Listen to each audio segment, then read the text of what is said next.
Yeah, I have kind of forgotten we're live.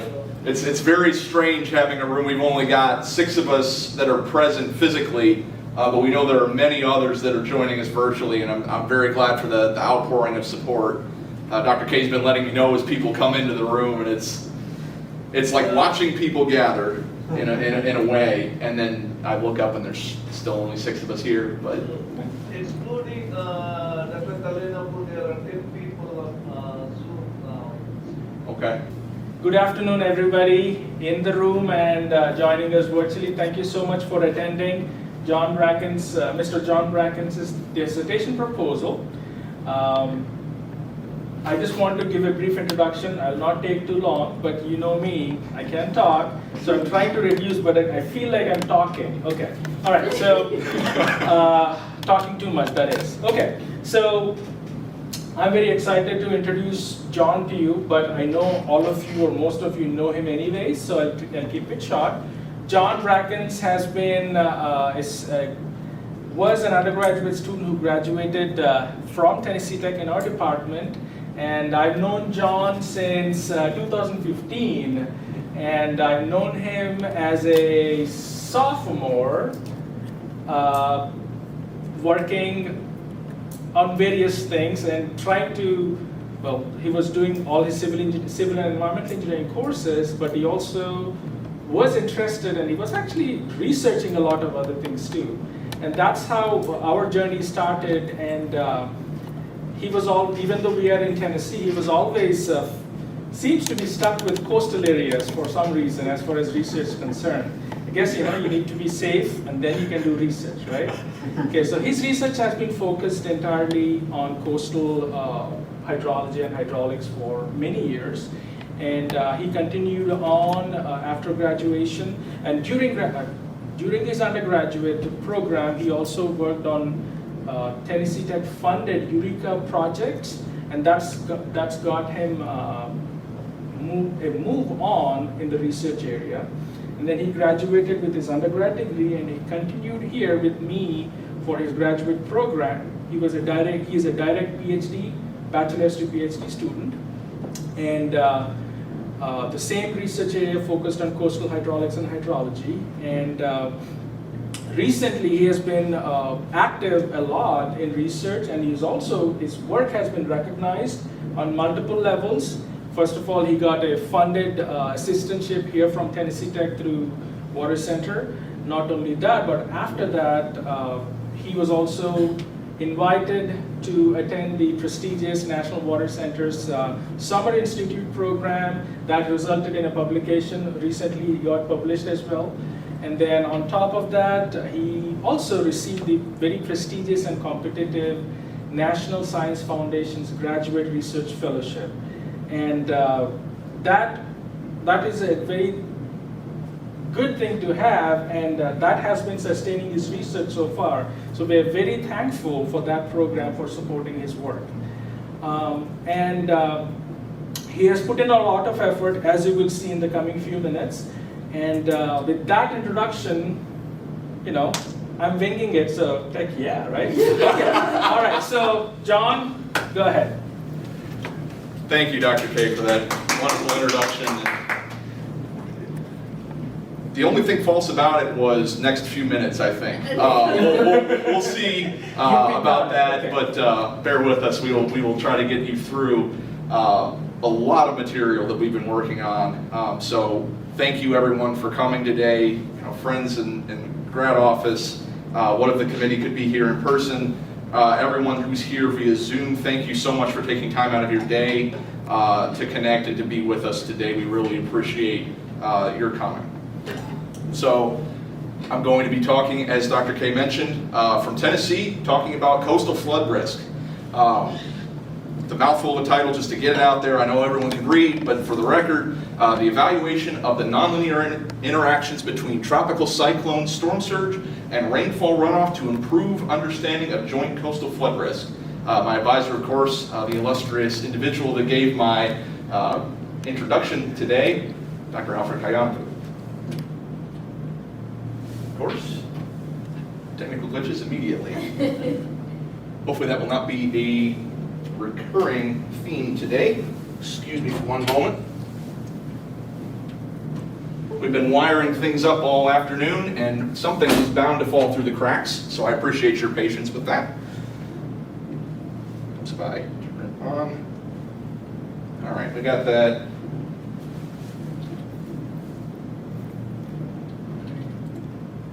Okay. There we go. Zoom deactivated our window.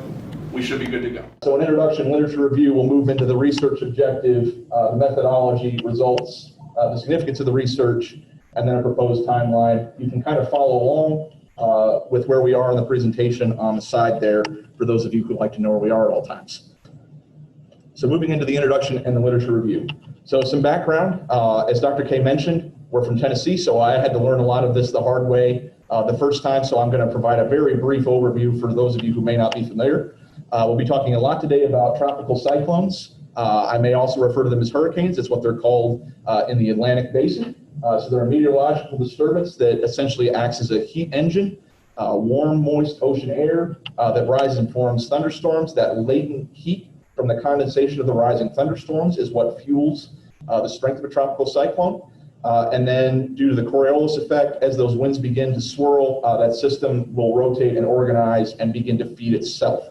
So the North Atlantic hurricane season, typically from June 1st to November 30th, there's actually a subtropical depression that's off the coast of the United States right now as we speak. So speaking of tropical depressions, a little different, but disturbance, depression, storm, hurricane, so in the order of more organized and more severe. So hurricanes and tropical storms are most of what we have to worry about with that flood risk, and we will get more into that as the presentation goes along. And why are they important? So over the last 40 years, 6 of the 20 deadliest natural disasters in the United States have been hurricanes, with Maria and Katrina grimly topping that statistic there. And if you look at the damage of all of these as well, totaling that up, 14 of the 20 costliest United States disasters from the same time have also been hurricanes, with a 14 storm damage total of nearly $800 billion. So that flooding can be caused by several different mechanisms. So there's the inland cause, the one that we're very used to studying in Tennessee, rainfall-runoff flooding. It can be riverine, it can be urban, it can be the combination of the two. We can have shoreline causes of coastal flooding, storm surge, waves, tides. And why does it matter? Going back to those grim statistics we were looking at previously, about 50 people per year die from hurricanes, and 90% of these fatalities are actually due to water, not wind. Even though the scale that we use, the Saffir-Simpson hurricane scale, is based solely on wind. So people worry about the wind and they're hit by the water. So where can people expect to be hit by the water? There is a report from 2013 about the coastal watershed counties of the United States. So they have the Great Lakes area, which is actually surprisingly vulnerable to storm surge, albeit smaller because the lakes are not as deep and not as large, but that risk still exists. And then, of course, everything on the eastern seaboard, the Gulf of Mexico. Fortunately, the West Coast is not as vulnerable to storm surge, but they have other issues going on with their coastal watershed counties, especially with subsidence and other things of that nature.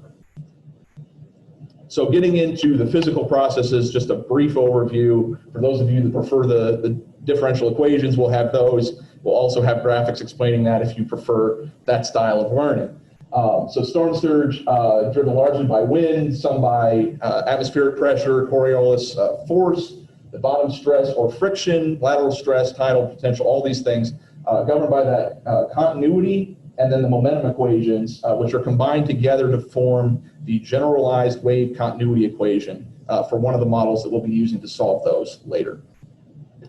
So essentially, I said before that it was driven largely by wind. So you have the majority of the surge is driven by wind. Basically, as this cyclone makes landfall, the water has nowhere to go but up. And so that's what causes that storm surge. And then you have a little bit of pressure. It's less than 5%, but it's the easiest thing to understand, and so people tend to attribute a lot more to it than would be necessary otherwise. Some examples of storm surge through the years: 1900 Galveston hurricane, storm surge on Galveston Island that had 15 feet inundation above ground.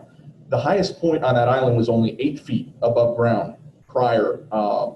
They have since built a seawall because of the 6,000 that were killed. That was the deadliest natural disaster in American history and remains so to this day. 1965, Hurricane Betsy, storm tide in New Orleans, a common theme that we hear about now with Hurricane Katrina. I'll get to that in a minute, but it was the first hurricane to cause over $1 billion in damage, and that's unadjusted for inflation. So imagine 1965 to now, how much damage that would be now. And then, of course, 2005 Hurricane Katrina, the storm surge record for the United States, with nearly 28 feet of storm surge in Pass Christian, Mississippi, and massive effects in the city of New Orleans. As you all, being engineers, most likely know, the city of New Orleans is actually built below sea level, and so they have to pump all the water out of it. Even with all of that pumping, they had a Hurricane Rita, that actually hit in the middle of this as well. They were not free of floodwaters for 43 days. It was the largest single loss event in the history of the global insurance industry at the time. So I also mentioned that waves can ride on top of storm surge, and that can be a coastal hazard as well. So those are governed by the spectral action balance equation, essentially conservation of energy. We can get into that more at the end. I have some additional material on this if people would like to, but I am going to kind of skim over this part today. Basically, what I want you to know is that there is what's called a wave spectrum that we're looking at. At any given point, we're looking at the density of energy in different frequencies and propagating in different directions. So that's essentially how we're modeling wave energy. We're not looking at crest to crest and determining how far away they are. We're looking at energy and using statistical correlations because we do not have the computational power to resolve the wave entirely. I'll take some water here for a moment.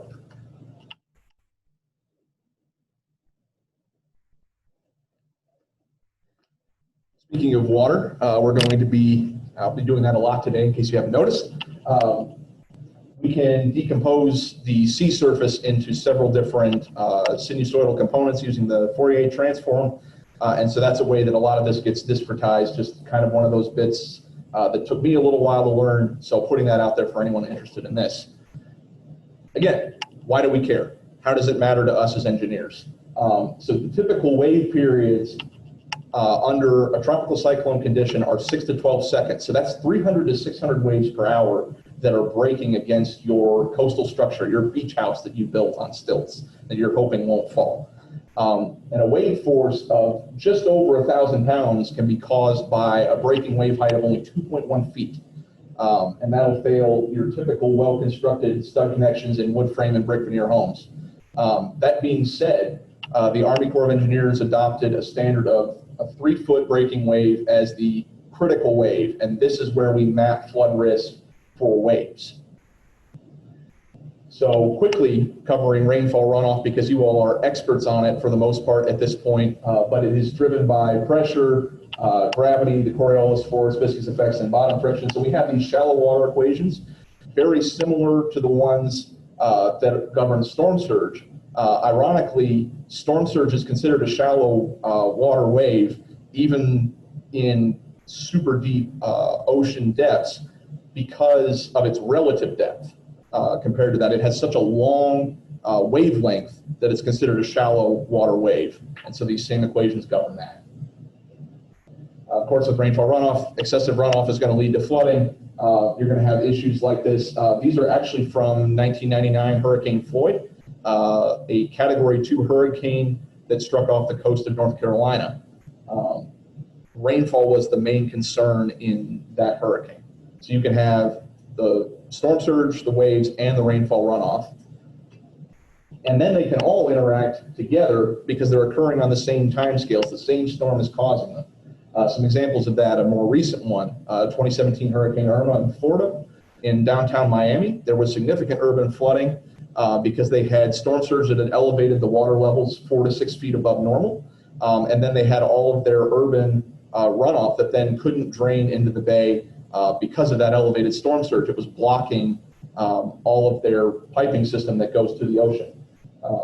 Looking at Puerto Rico in 1998 Hurricane Zores, it was found to be important to link the storm surge and hydrologic models because they looked at a steep and small coastal watershed. And so they found that these effects are potentially combined in that sort of environment.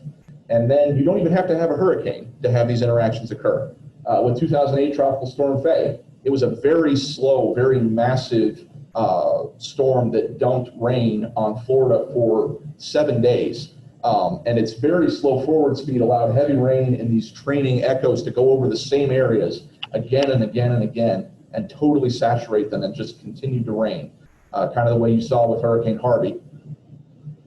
So then that rainfall runoff has been analyzed to have added about 1.5 feet to the storm surge elevation in the river, and then increase that flooded area. As you know, Florida is very flat, so 1.5 feet vertically is a lot of feet horizontally, and increase that flooded area by nearly 50%.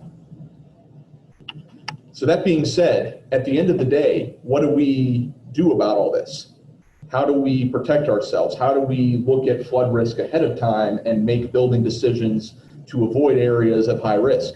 Kind of the de facto way that that's been done is with FEMA flood risk maps. FEMA, through the National Flood Insurance Program, has set up an insurance program for these flood disasters, essentially because the federal government got tired of having to bail out everyone at every disaster and continually passing appropriations for that. So they set this system up. Well, they needed a way to set the rates. So they had to assign particular risks. So I know you can't read that because I can barely read it, and I know what it says. But that says Zone VE. So that's a V zone. That's talking about the areas where those waves are greater than 3 feet during the 1% annual chance flood event. And further inland over here, and again, I'd be amazed if you could read it, it says AE, and that is that it's a special flood hazard area. It's Zone A, and elevation's been determined for it, but it is not subject to waves greater than 3 feet in the 100-year 1% annual chance event. So those that prefer kind of the cross-section view, that's kind of the same thing I was talking about here. V-zone waves. You can have smaller waves, so that's something that we're actually going to have to consider in this research as well. And some other A zones, you may not have to worry about that at all. So how do we assign probabilities to all of these events? Couldn't we just look at water level records and organize them and do the same thing that we do for inland hydraulics and hydrology? Unfortunately, unfortunately for that aspect, I should say, hurricanes are an incredibly rare occurrence at a given point. Anywhere from every 10 years to, in some in the Northeast United States, every 200 years, they may not see one. So we needed another way to be able to assign probabilities to these risks.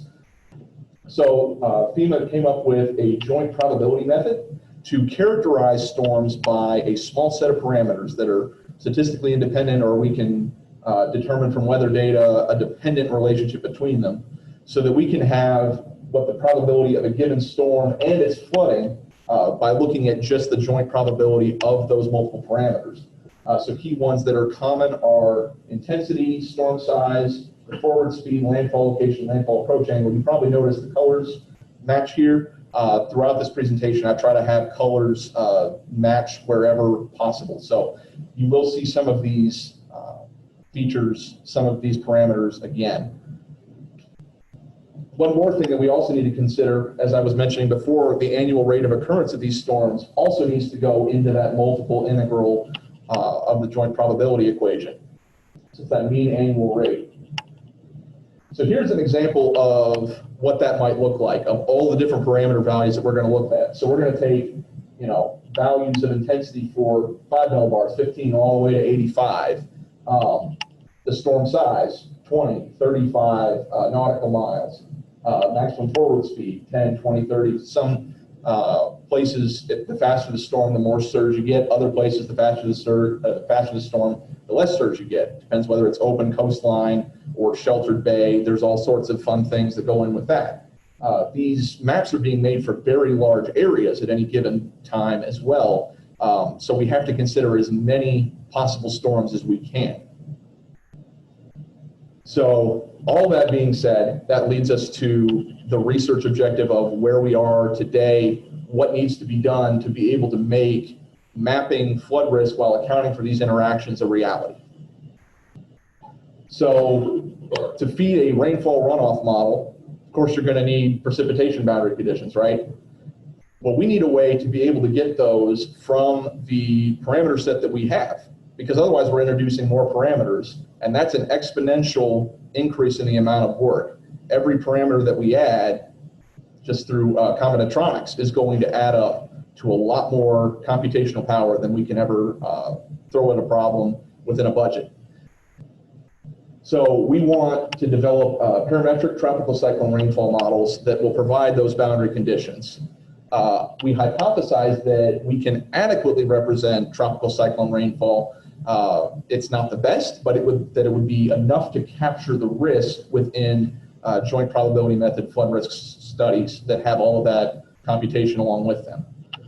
So we're going to test that by comparing simulated parametric tropical cyclone rainfall fields with observations of rainfall, so we get a sense of how good they are, and then also performing hydrologic simulations using them to say, well, maybe the rainfall's off a little bit, but does it still produce the correct signature that we would see in a hydrograph? Because ultimately, that's what we need to make this system work.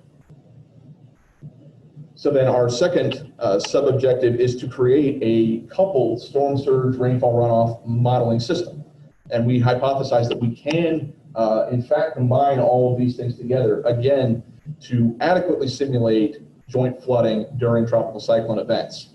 So we'll be testing that by looking at validations of our coupled modeling system against observed real tropical cyclone flooding events, trying to see if we can do better than the state-of-the-art separate models. Using that combined system, we will then delineate flood zone boundaries considering that new joint flood risk and compare that with the existing flood zone risk maps so we can see areas where the 100-year floodplain is now expanded, or there may be areas where it has then shrank because the apparent risk is higher or lower that goes along with that. And we hypothesize that this will cover a larger area of inundation for the most part. There may be some minor exceptions to that, especially in our sheltered bay areas where flood risk actually may decrease. And of course, we will test that by performing a joint probability method study using the same storm set and parameters as an existing flood insurance study and using as much of the same models and all of that as well, but just coupling them together to look at the differences that we see there. So for those that prefer, having all the objectives on one slide, we have that as well. So we want to have our rainfall models that are going to feed data into our coupled modeling system. And we're then going to use that coupled model system to delineate flood zone boundaries, considering that joint flood risk, and compare those two maps that were derived without considering that.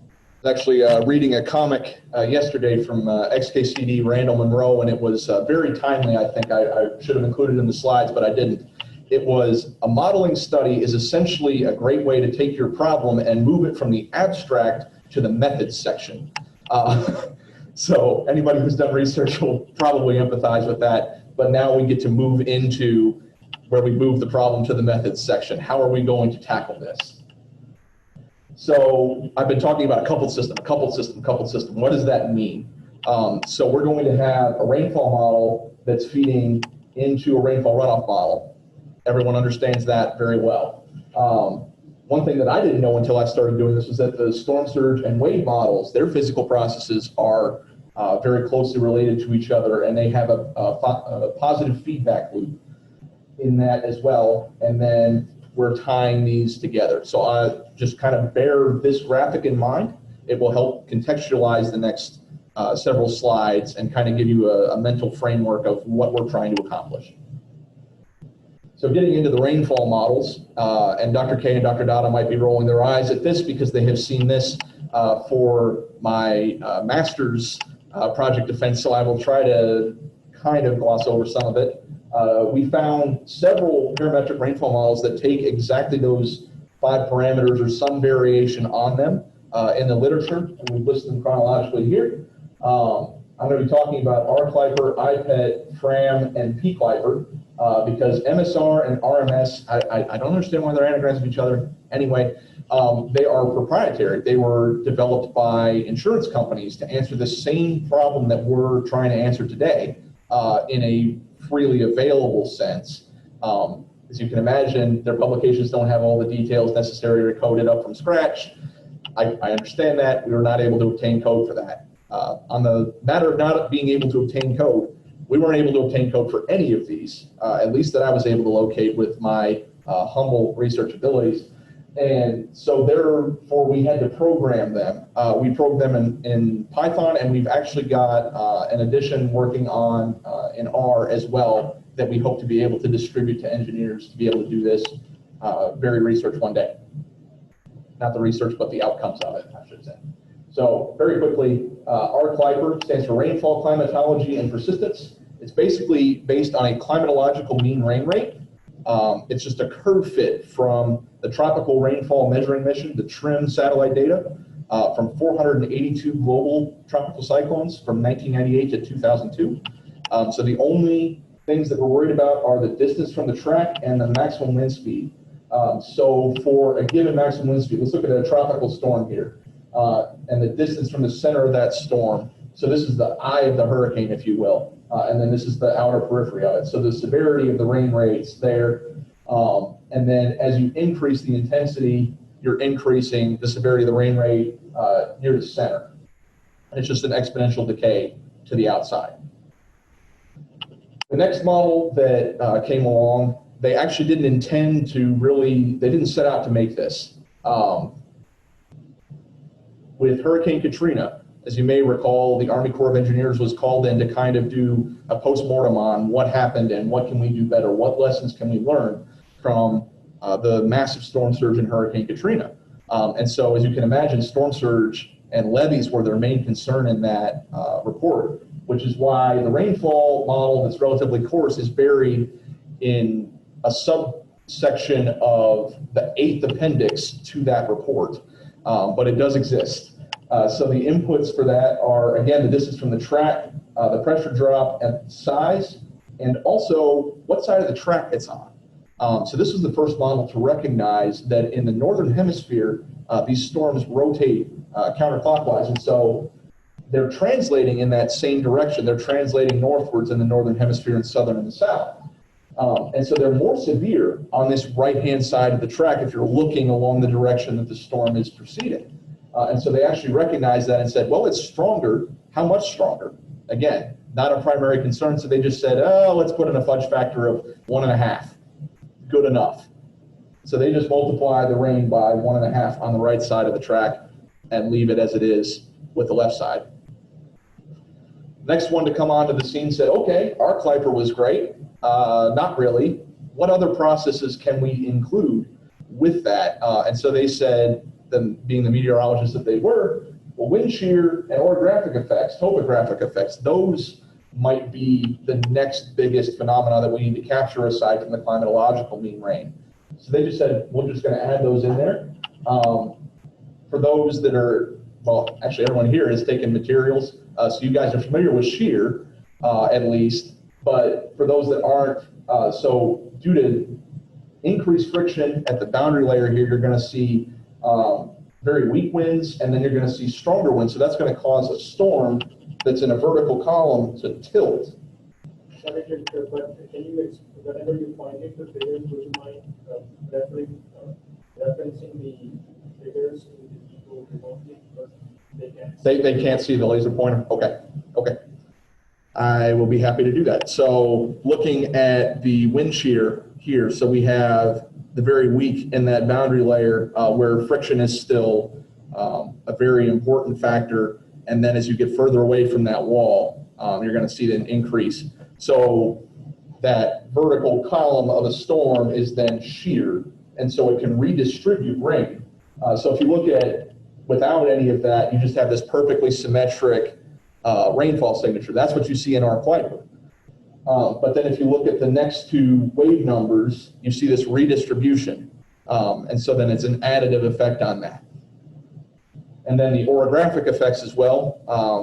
I expect a lot of people here are familiar with that already, but essentially as rain clouds are forced up a slope, they condense more readily and release that precipitation more freely. And so then you don't get rain on the leeward side of that. And so essentially what we're seeing here is just a multiplicative factor and then the dot product of the wind speed, how much of it is up the slope versus down the slope. So that's how they're calculating that rainfall. And the last rainfall model that we're going to cover today, P. Kuiper, based on probability distribution, rain rates, again, based on that same trim data. What they said was, okay, we need a way to scale this for frequency. So they said, okay, let's put in an exponential factor here and then allow this F value, this frequency F here, to vary in a range from -90 all the way to +90. -90 being a very weak storm with not a lot of rainfall, +90 being the worst possible case, and 0 being the mean in the middle. So then you have these curve fits that go along with that trim data based on that again. So that was a lot of rainfall models I just threw at you, and I'm going to throw one more at you in this slide, in fact. So we have 5 that we're actually dealing with here because we modified the FRAM model to not look at shear. Basically from the results where they developed the FRAM model, the results that they showed didn't show an importance of shear by itself. And that being an additive model, we said, okay, well, maybe let's just take it out altogether. You'll find out that may or may not have been the best thing to do, but that was what we did. So then how did we evaluate those models? So we got storm tracks from the hurricane database from NOAA in the United States and a reanalysis database that has the radius maximum winds to the storm size and then that pressure of the outermost closed isobar. So again, that was one of those storm size parameters. We got storm tracks from 2004 all the way to 2017, 6 hourly positions of latitude and longitude, and we spline interpolated those to 15 minutes. So that gets us our track as one of the parameters that we were using. We then selected a grid that we wanted to simulate all of the rainfall over. So we said, just to be safe, let's get all the storm tracks from 1988 to 2017 in case we decide to extend this analysis further back. So that way we can use the grid for whatever we have records for. We got this spaghetti map here, all of these orange lines. So all of the hurricanes that have ever gone through, and really even tropical cyclones, they may not have made that to hurricane status, buffered that out as far as the models were considered to be valid, and made 2 grids, one at a 1/4 degree latitude longitude resolution and one at a 1/10 degree, just to kind of give you a sense of what that looks like. So a 1/4 degree there, looking at North Carolina, kind of in the center there, and then at a 1/10 degree latitude longitude. And then, as I mentioned before with FRAM, we took into effect those orographic effects, so we needed slopes. So we calculated slope and aspect from a 10-kilometer resolution DEM. It's an incredibly low resolution DEM, if you ask me, given what we have available today. But that was the way that it was calculated in the FRAM paper. And so for us to use coefficients that they derived in their paper, we had to keep everything the same as much as we could. Just kind of a picture of how unrealistic that is. The United States, with the Appalachian Mountains, and the Rockies for that matter, has only a 12% slope. So you can understand kind of the differences of what that might do.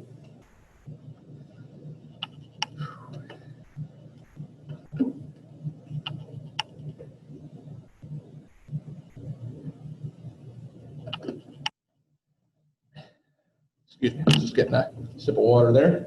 So now we're going to talk about some of the other flood models that we have to deal with.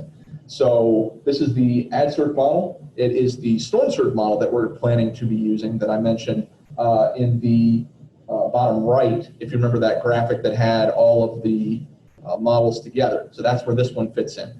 It is an unstructured finite element grid, which means that we can have very fine resolution close to the coastline where we need it. And then you see these elements are getting bigger. Out to sea, they get even bigger than that, so we can have very low resolution and low computational cost in areas where we don't really care what's going on, and it still captures enough of the storm surge forming that when we get close to the coastline, it's very, very accurate. So this has been used all over the world, but some examples of Galveston Bay, I talked about Galveston Island. That's actually where that is, very near there. At different element sizes is what I'm trying to show here. And then in New York, post-Sandy, they had elements that were down to a 15-meter scale. And then Puerto Rico, most recently, right off the coast of San Juan, they've had 10-meter circumradius elements. So very, very fine resolution that we can get. This is down to the marina level of from one boat to the next. It's incredible. So some examples of what that looks like. A recent example in North Carolina is Hurricane Floyd in 2018. So for those of you who are not hurricane buffs like I am, that was the track of Hurricane Florence there. And as we talked about before, on that right-hand side, you have those really severe winds. So you notice that this water has pushed up these two rivers here, the Tarpamlico and the Neuse rivers. And cause some really severe storm surge above mean sea level. Of course, let's translate that to flooding. So then what you see shaded now is the area that was actually flooded and the depth to which it was flooded. So that is a totally different picture than you had before. So this is New Bern and Washington, North Carolina. Both of those are urban areas that have experienced this flooding. So this is the kind of thing that we're trying to be able to map out with our joint coastal flood risk. So kind of looking at what we're going to get as output to be able to do that. So we have a time series of that water height above mean sea level, so you can see where it started at, where it gets all the way up to, and then again, doing the same thing with inundation. That gets all the way to 9 feet above ground. And it's in tiny text here, but if you can read it, it's about 5.5 feet above mean sea level is that point. So 14 feet above mean sea level, 9 feet of inundation. Not a good time for whoever built their house there. So the next model that we're going to be using, so the waves in that upper right-hand corner, if you remember the graphic that we had, we're looking at the significant wave height, which is, depending on who you ask, the highest third of all of the waves. That's how we determine what the significant wave height is. We're also looking at peak wave direction, the energy spectrum that we're looking at. All of that determines flood risk as far as waves. Skip right over that. There's more details on SWAN. I promised I would have you out of here at a reasonable time. So, and then this is what we're going to use for our rainfall runoff model. This is Geisha, the bottom left corner in the graphic connecting all of them. So this is the model that will receive the precipitation data and route it appropriately. Geisha is a two-dimensional diffusive wave solver, so we can prescribe storm surge, variable head, boundary conditions at a boundary of it, and it's not going to throw it off. We originally wanted to use HEC-HMS because these models already exist.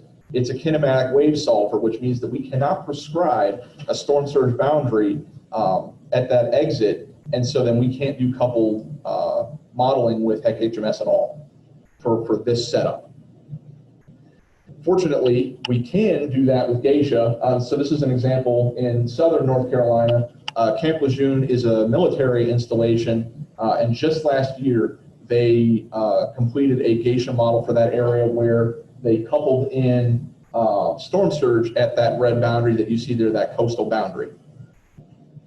So back to the proposed coupling framework, we're going to fill in a few more details on it now. So we have that rainfall model again, connecting to Geisha through precipitation boundary conditions.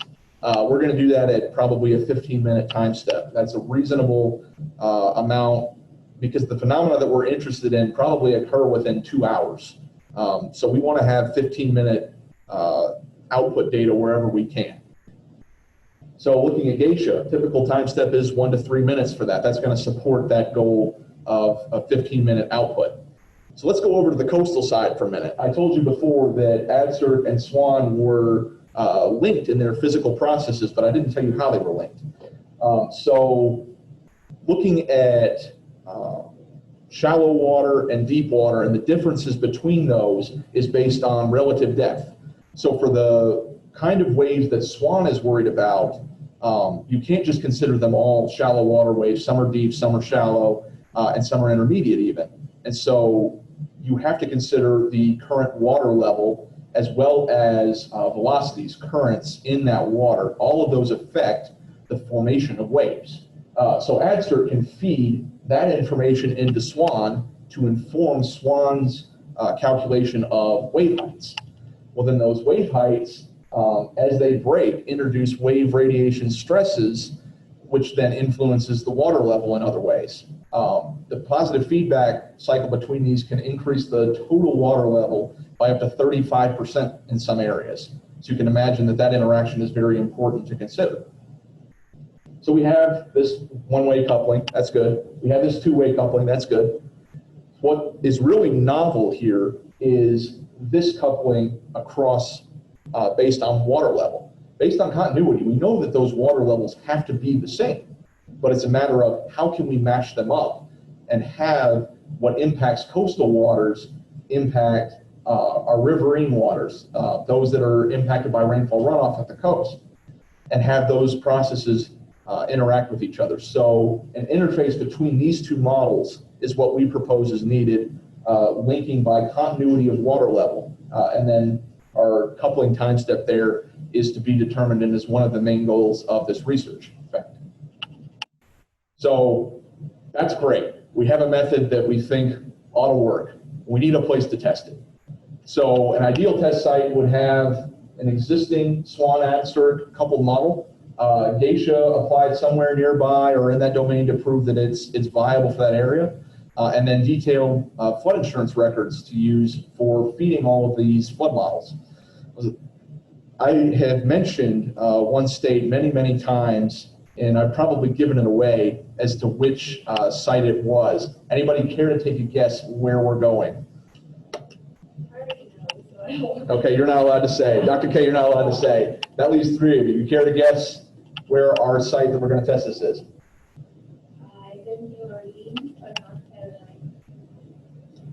I'll give you a pass on the first one because you were right on the second. New Orleans would have been a good place potentially as well. It's highly complex. The levees are ever changing. If you can even get the good data about those. Dr. K had a PhD student that spent many years looking at levees, and I did not want any part of that. So, so yes, we are going to North Carolina, and they have very detailed flood insurance records, actually. If you look at the geometry data that they have for HECRAS, and I have a paper that I've released about this recently, they have the densest measurements in the United States. They poured money into their flood risk system to try to mitigate that risk for their citizens. So it's a great research test bed. So now that the surprise is over, we're going back to the tar Pamlico and the Neuse rivers. Surprised if the two river watersheds that I knew by name were the ones we were going to, but anyhow. So this is in coastal North Carolina. Obviously, if it was inland, I'd be worried. So we have the barrier islands that we're showing here. Oh, you guys can see the mouse on that. I'll just use one of them then. And we have all of this area that we're going to be modeling, as well as this is our Geisha model boundaries that we'll be using. So there's all those urban areas that I was talking about, New Bern, Washington, Greenville, areas with 30 to 50,000 people that live there. And then there are people that live all up and down these rivers that will be affected by this research as well. So looking at the flood zones as they stand right now, this is the baseline. This is what we'll be delineating an image that looks much like this, and we'll be comparing it against this image. These are the current flood zones where brown is that zone X where we don't expect any flooding in an event less than the 500-year or 0.2 annual chance event. And then this light blue is that zone A we were talking about, and the red, never want to see red on a government map, is zone V, that wave zone. And then green, of course, is open water, if you look back at the imagery, kind of toggling back and forth there.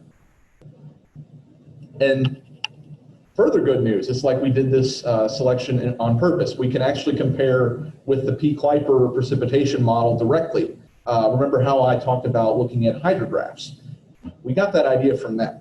They looked at hydrographs in this area for Hurricane Isabel, so we can actually compare directly to them with whatever precipitation model we end up using.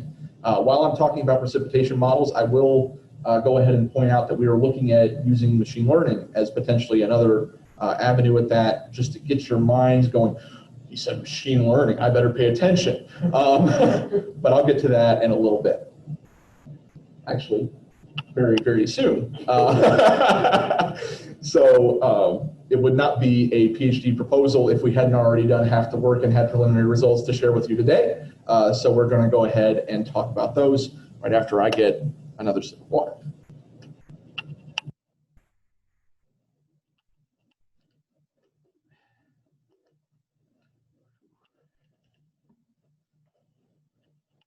Anybody who knows me would say that I'm not used to talking for this long, but they would know that's a lie.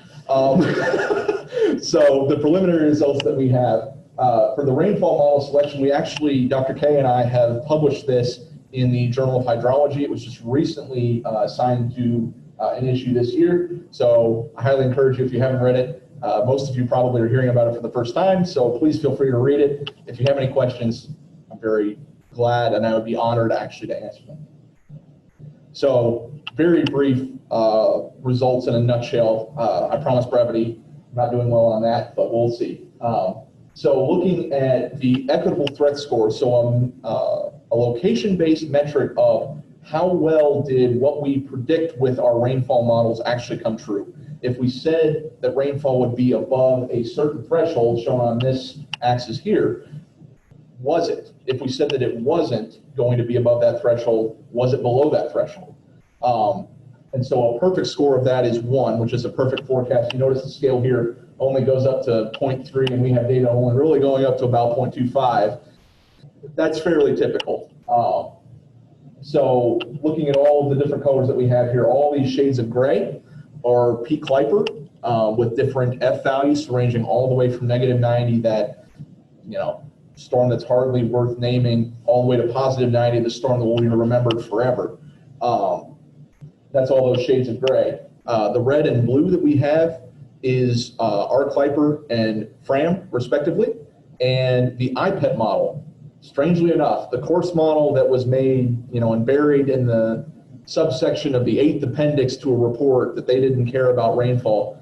You notice it's actually in the lead here for these higher rainfall thresholds, that's what we're interested in using. One thing that I should note, I gave you a 2-panel graph. The one on the left is a 0.1 degree resolution, and the one on the right is actually irregularly spaced based on the centroids of coastal Huck 10 units. We thought that was a fair metric to compare on rather than necessarily an evenly spaced grid because some coastal watersheds would have more points in them than others. And so just aggregating that per Huck 10, which is about the scale that we're interested in for this flood risk, was how we made that decision. So very, very quickly moving on to significance of the research. So the literature has shown that interactions between coastal flood sources and tropical cyclone rainfall runoff sources can occur. And the current flood risk mapping just does not account for this interaction occurring dynamically. They attempt to account for it statistically by looking at a joint probability of each of those occurring based on looking at a rainfall runoff study that was done separately from a coastal study, and then just marrying the results at the end, basically interpolating flood risk between. We propose a more dynamic solution than that, that would allow those to interact on the timescales that we've seen that they do. So some literature has shown that there have been one-way boundary condition couplings of storm surge into a rainfall runoff model. That's begun to be done. We propose that there could be a two-way interaction where if the rainfall is actually arriving as its flood wave prior to storm surge under certain conditions, it could be more important to couple it the other way. So we say, let's have a two-way coupling. Wherever an area becomes wet, waves can then occur in that area as well. So we have to consider all of that. In order to do that, we need a two-way coupled system, especially in that coastal transition zone where both the coastal and the rainfall runoff effects are not insignificant.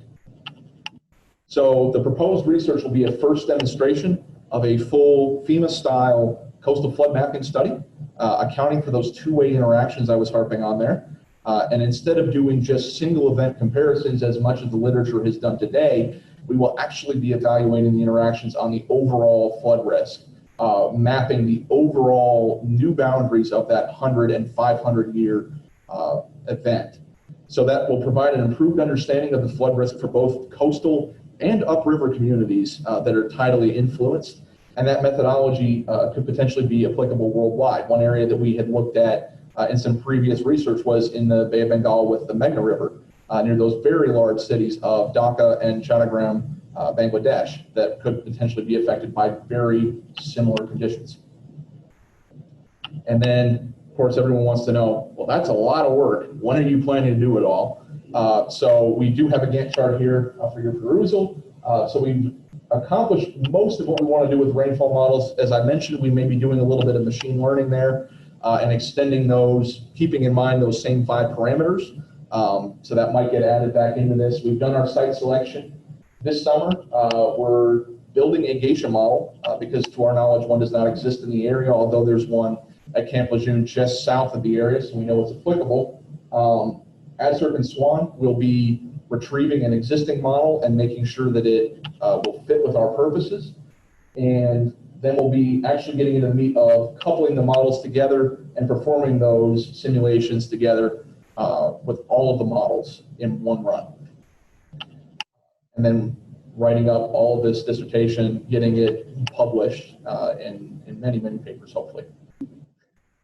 So I'd like to take some time to acknowledge several people without which I would not be here today. The financial support, of course, as Dr. Kayanapu mentioned, from the Water Center. I'm very grateful for the first years that I was here. And then for the National Science Foundation Graduate Research Fellowship Program, I'm incredibly honored and blessed to have received that, and it has kept this research going. I'd also like to thank Dr. Kayanapu for taking me under his wing now 5 years ago, and I'm sure now he's wondering what he's gotten himself into, but it's too late now. So thank you, sir, for all you've done and for all you plan to do. Dr. Dada, thank you for being here today, for always being around to criticize my research methodology when I ask you to, and to tell me it's good when I ask you to. Seriously, I appreciate everything that you've done for me professionally. Dr. Chewy, thank you for your classes, for everything that you've taught me. A lot of your classes play directly into this, so thank you for that. Dr. Gafour, talking about all of the things with coupling, that would not happen without your expertise, so thank you very much. And Dr. Baidu, thank you for opening my eyes with statistics and seeing that I have a lot more to learn and showing me the way forward on that. So thank you to everyone that is here today for having gone through this and sat through this entire presentation. We started a few minutes late, so I think I'm right on time, actually. So these are the myriad references, and there are many, many more to the poor committee that had to read my entire proposal document. Thank you for bearing with me on that. And with that, I will take any questions. All right, well,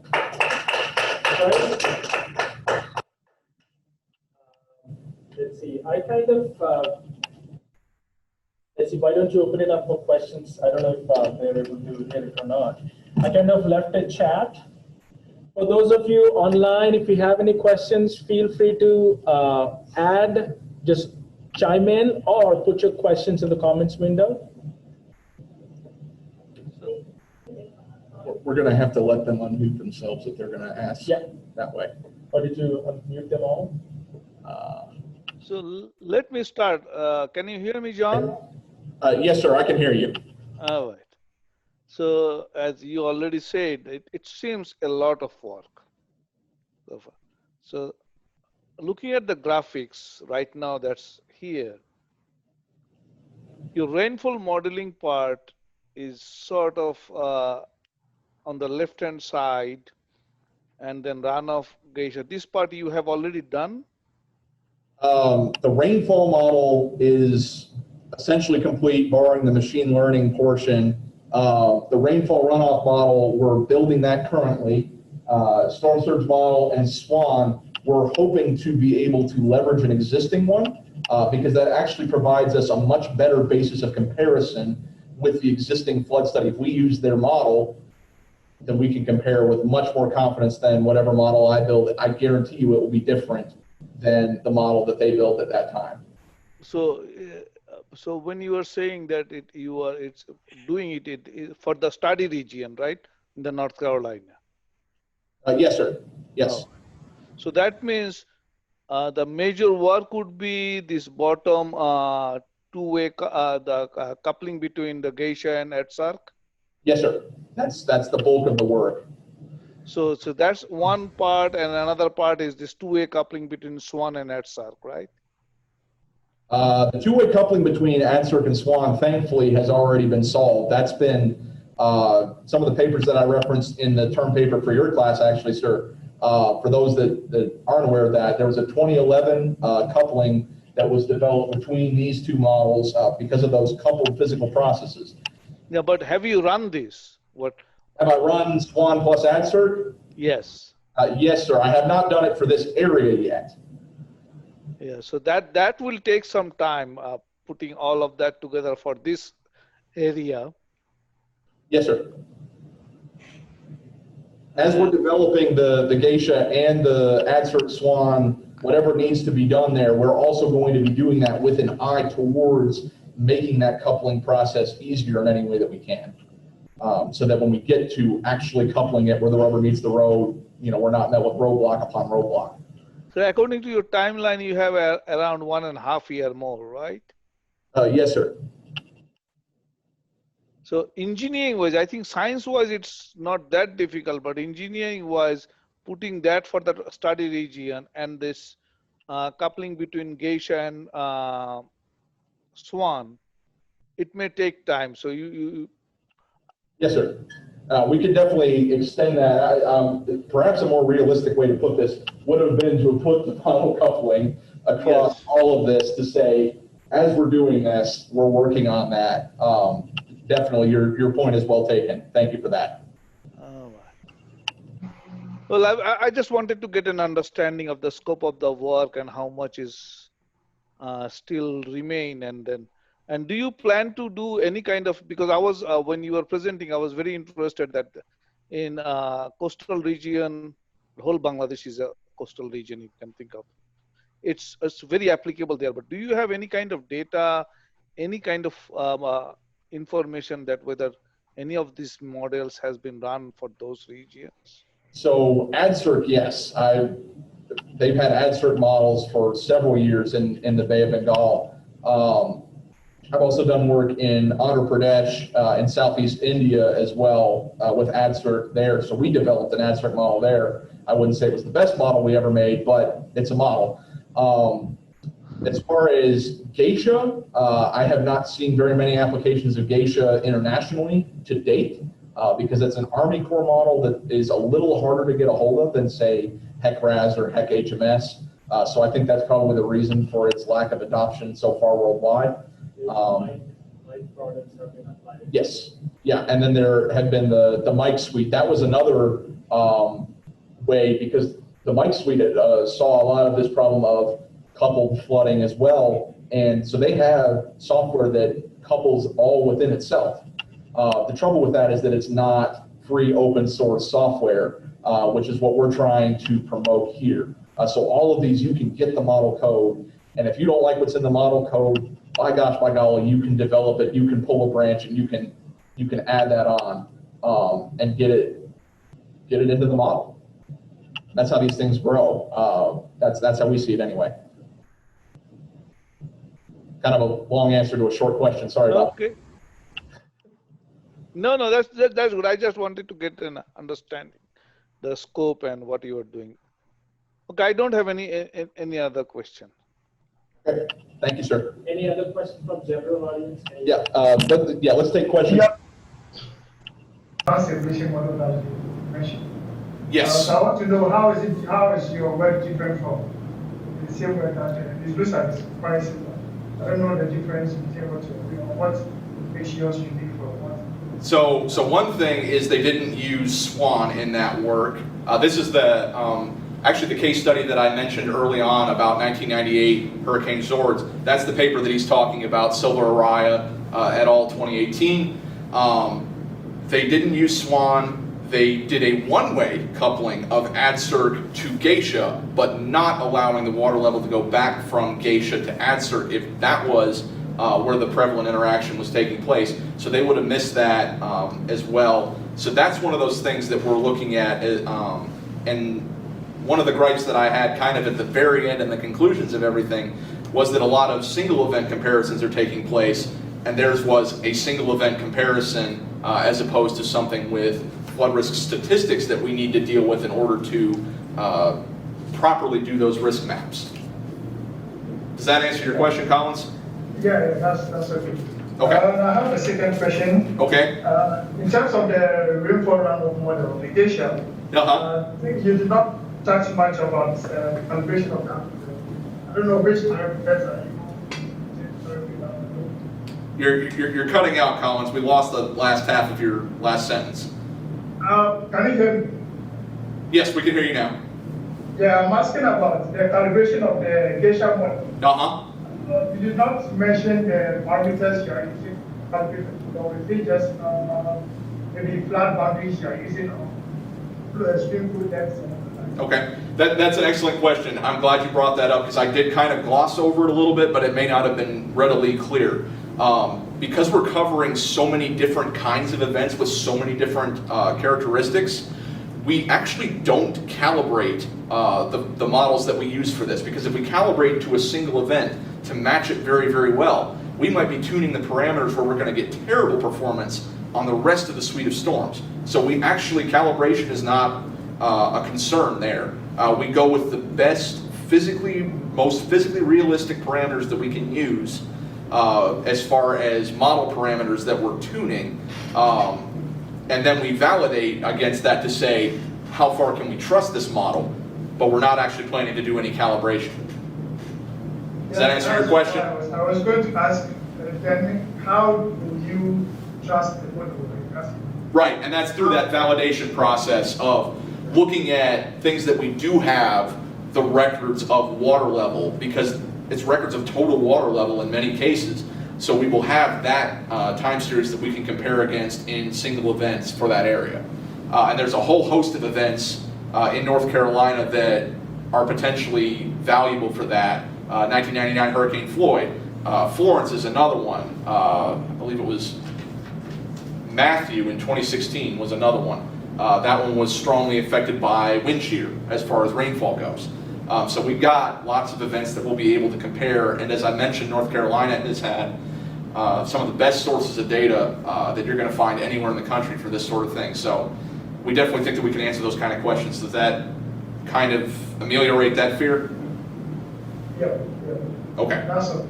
Okay. Yeah, valuable comment. We definitely appreciate you speaking up on that. Thank you. I think Mackenzie here live actually has, live and in person, has a question. All right. Well, first off, good job, John. You did a really good presentation. I like the layout, and it's very clear.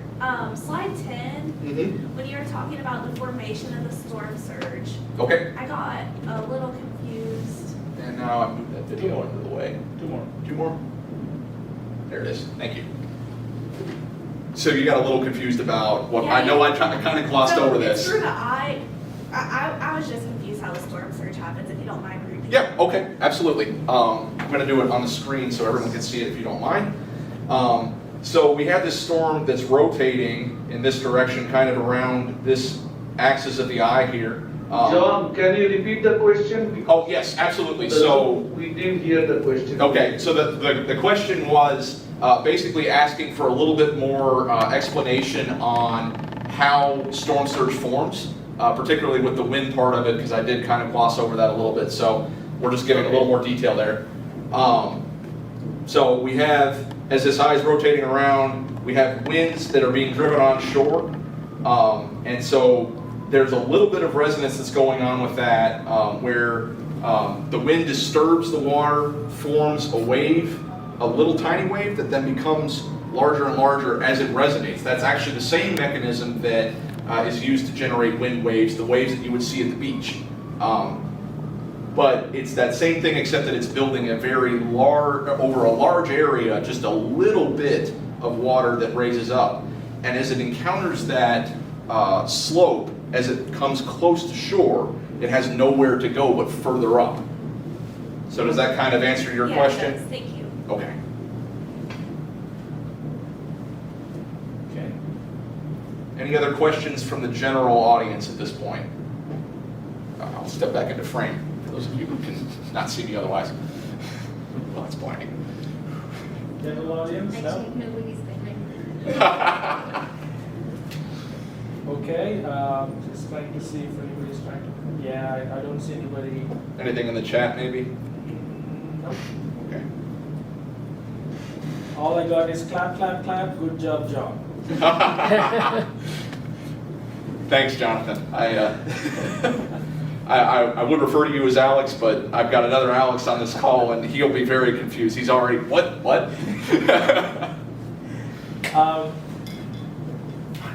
Well, if there are no questions from general audience, thank you so much for attending. And then we'll continue the meeting with John and the thesis committee, dissertation committee, okay? Thank you so much for coming and attending.